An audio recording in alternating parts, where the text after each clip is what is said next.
Shqipëria regjistroi një rritje prej 11.2% të net qëndrimeve në strukturat akomoduese turistike gjatë tremujorit të parë të këtij viti krahasuar me të njëjtën periudhë të një viti më parë, sipas të dhënave të publikuara nga Eurostat.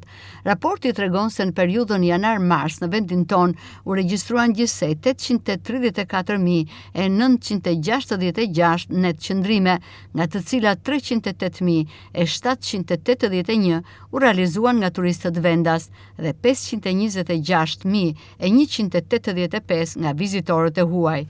Sipas Eurostat, rritja në Shqipëri u mbështet si nga turizmi vendas ashtu dhe nga i huaj.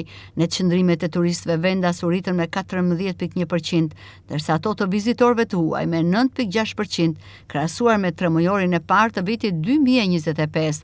Të dhënat tregojnë se Shqipëria renditet ndër vendet me rritjen më të lartë të aktivitetit turistik në Europë gjatë kësaj periudhe, duke lënë pas disa vende të rajonit. Në Maqedoninë e Veriut rritja totale ishte vetëm 0.1%, ndërsa Malizi regjistroi rënje me 2.4%. Në nivel të Bashkimit Evropian, gjatë tremujorit të parë të vitit 2026, u regjistruan 471.1 milion net qëndrime në akomodime turistike, ose 3.4% më shumë se në të njëjtën periudhë të vitit 2025. Eurostat vlerëson se rritja e turizmit në Bashkimin Evropian u nxit kryesisht nga turistët ndërkombëtar, net qëndrimet e të cilëve u rritën me 5.5%, ndërsa turizmi vendas shënoi rritje më modeste prej 1.7%.